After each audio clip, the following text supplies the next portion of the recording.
Hello दोस्तों, स्वागत है आप सभी का हमारे channel math and science test series में। तो हमने फर्स्ट मॉडल सेट किया था जिसके अंदर हमने मुंह और दांतों के बारे में मोस्टली ज़्यादा क्वेश्चंस किए थे। तो चलिए सेकंड पार्ट करते हैं, मतलब सेकंड मॉडल सेट करते हैं। पाचन तंत्र के क्वेश्चंस कर रहे थे हम सारे। ठीक है, तो हमारा फर्स्ट क्वेश्चन है यहाँ पे। फर्स्ट क्वेश्चन है कि जीभ कौन से अंग में आती है। तो जीभ क्या होती है, कौन से अंग में आती है? स्वादिकली अंग, मांसपेशी अंग और स्वेदी अंग, ये इसमें आती है। सेकंड क्वेश्चन है कि मानव जीव की लंबाई कितनी होती है। तो मानव जीव की लंबाई 10 सेंटीमीटर। थर्ड क्वेश्चन है कि जीव गले में कौन सी हड्डी से जुड़ी होती है। तो जीव गले में आयोड हड्डी से जुड़ी होती है। ठीक है। फोर्थ क्वेश्चन है कि जीव के ऊपरी हिस्से में क्या होता है। तो जीव के ऊपरी हिस्से में स्वाद वाली कलिकाएं होती है, टेस्टिंग बर्ड्स होती है, टेस्टिंग बर्ड्स। ठीक है। पांचवा क्वेश्चन है कि स्वाद वाली कलिकाएं, इनकी संख्या कितनी होती है। तो इनकी संख्या 2000 से 3000 के बीच में होती है। ठीक है, 2000 से 3000। स्वाद वाली कलिकाएं किसको संदेश भेजती है। सिक्स्थ क्वेश्चन है कि स्वाद वाली कलिकाएं किसको संदेश भेजती है। तो स्वाद वाली कलिकाएं हमारी तंत्रिकाओं को संदेश भेजती है। नेक्स्ट अपने पास है सेवंथ क्वेश्चन की तंत्रिकाएं फिर आगे किसको संदेश भेजेगी। तो वो तंत्रिकाएं हैं वो आगे ब्रेन को संदेश भेजेगी। ठीक है। नेक्स्ट अपने पास है आठवां क्वेश्चन की कि लड़कों की अपेक्षा लड़कियों में संवाद कलिकाओं की संख्या कम होती है या ज़्यादा। तो लड़कों की अपेक्षा लड़कियों में ना संवाद कलिकाओं की संख्या अधिक होती है। ठीक है। नेक्स्ट अपने पास है नाइन्थ क्वेश्चन की मुंह में प्रतिदिन कितनी लार बनती है। तो मुंह में प्रतिदिन 1 से 1.5 लीटर लार बनती है, लगभग इतनी लार बन जाती है। ठीक है। 10वां क्वेश्चन है कि लार में किसके कारण चिपचिपा होता है। तो चिपचिपी किसके कारण होती है। तो म्यूकस, जिसे बलगम या श्लेष्म बोलते हैं, इसके कारण लार चिपचिपी होती है। नेक्स्ट अपने पास है 11वां क्वेश्चन की लार का पीएच मान कितना होता है। तो लार का पीएच 6.8। ठीक है। नेक्स्ट अपने पास है 12वां क्वेश्चन की कि जब लार का पीएच मान 5.5 से कम होना शुरू हो जाता है तब क्या होता है। तो दांतों में सड़न होनी शुरू हो जाएगी। ठीक है। जब पीएच मान 5.5 से कम होएगा तो वो फ्लोरोसिस बहुत ज़्यादा होने पे होता है ना, 5.5 से कम होने पे दांतों में सड़न होनी शुरू हो जाती है। 13वां क्वेश्चन है कि भोजन को अधिक देर तक चबाने से मीठा लगता है, क्यों लगता है। क्योंकि जब हम भोजन को अधिक देर तक चबाते हैं तो उसमें मौजूद जो स्टार्च होती है वो माल्टोज में बदल जाती है। ठीक है। नेक्स्ट अपने पास है 14वां क्वेश्चन। 14th क्वेश्चन है कि मुंह में कौन सी ग्रंथियां पाई जाती है। तो मुंह के अंदर लार होती है और हमारे मुंह में लारीय ग्रंथि पाई जाती है। 15th क्वेश्चन है कि लारीय ग्रंथि कितने प्रकार की होती है और उनका कार्य क्या है। तो लारीय ग्रंथि 3 प्रकार की होती है और उनका कार्य क्या होता है, लार बनाना।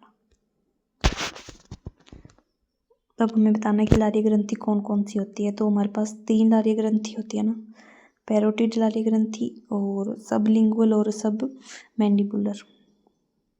ठीक है, 3 ग्रंथियाँ होती है, पैरोटिड, सबलिंगुअल और सब मैंडिबुलर।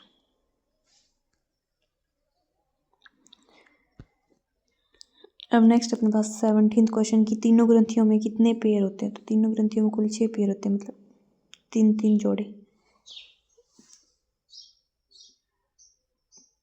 3 जोड़े होते हैं तो वो 3 मतलब 6 होगी। फिर हमारे पास है 18वां क्वेश्चन की सबसे बड़ी लार ग्रंथि कौन सी है। तो सबसे बड़ी है अपने पास पैरोटिड लारीय ग्रंथि। और 19वां क्वेश्चन है कि सबसे यहाँ पे छोटी आएगा, सबसे छोटी ग्रंथि कौन सी है, वो है सबलिंगुअल लार ग्रंथि। इनकी लोकेशन आ गई, सबकी लोकेशन बतानी है। तो 21वां क्वेश्चन है कि कान के पास में कौन सी ग्रंथि होती है। तो कान के पास में पैरोटिड लारीय ग्रंथि होती है। 21वां क्वेश्चन बन गया कि जीभ के निचले हिस्से में कौन सी ग्रंथि होती है। तो जीभ के निचले हिस्से में सबलिंगुअल लार ग्रंथि होती है। फिर हमारे पास है 22वां क्वेश्चन की जबड़े के निचले हिस्से में कौन सी ग्रंथि पाई जाती है। तो जबड़े के निचले हिस्से में सब मैंडिबुलर ग्रंथि पाई जाती है।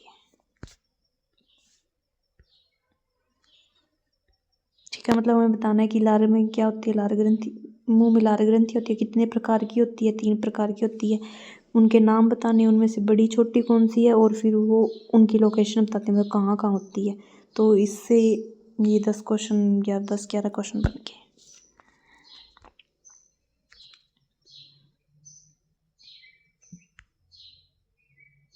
ठीक है, अब हमारे पास है 23वां क्वेश्चन की अधिकतम लार का निर्माण कौन सी ग्रंथि करती है।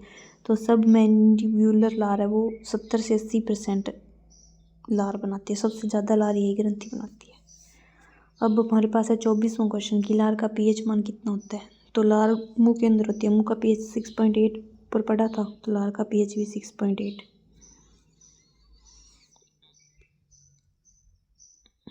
ठीक है, अब 25वां क्वेश्चन है कि लार का संगठन कौन कौन करते हैं। लार के अंदर क्या होते हैं, तो इसमें एंजाइम, पानी और खनिज।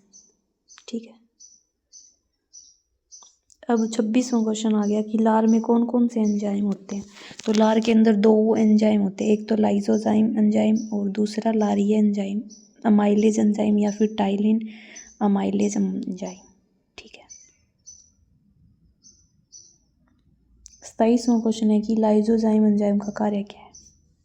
तो लाइसोजाइम एंजाइम क्या करता है, भोजन में कुछ बैक्टीरिया को खत्म करना, ये इसका कार्य, मतलब सभी नहीं, कुछ बैक्टीरिया को ये खत्म करता है। नेक्स्ट अपने पास है 28वां क्वेश्चन की लारीय अमाइलेज एंजाइम क्या करता है। तो लारीय अमाइलेज एंजाइम क्या करता है, कार्बोहाइड्रेट के पाचन में सहायक है ये। ठीक है, मतलब लारीय अमाइलेज एंजाइम क्या करता है, जैसे हम खाना खाते हैं तो हमारे मुंह के अंदर लारीय अमाइलेज एंजाइम होता है, और खाने के अंदर क्या होगा, कार्बोहाइड्रेट स्टार्च होगी, तो ये उसका पार्शियल डिकम्पोजिशन करता है, मतलब आंशिक रूप से गठन होता है उसका, तो पाचन होता है कार्बोहाइड्रेट का। तो लारीय अमाइलेज एंजाइम कार्बोहाइड्रेट के पाचन में सहायक है। नेक्स्ट अपने पास है 29वां क्वेश्चन की मुंह में भोजन तथा लार के मिश्रण को क्या कहते हैं। तो मुंह में भोजन तथा लार के मिश्रण को बोल कहते हैं, बोल्यू। 30वां क्वेश्चन है कि मुंह से गले में जाने वाला भोजन को क्या कहते हैं। तो उसे बोलस कहते हैं। नेक्स्ट अपने पास 31वां क्वेश्चन कि बोलस भोजन में पचा हुआ भोजन को क्या कहते हैं। तो शर्करा। और 32वां क्वेश्चन है कि बोलस में बिना पचा हुआ भोजन को क्या कहते हैं। तो प्रोटीन और वसा। ठीक है, क्योंकि जो भोजन हमने खाया वो हमारे मुंह में अभी तक बोलस।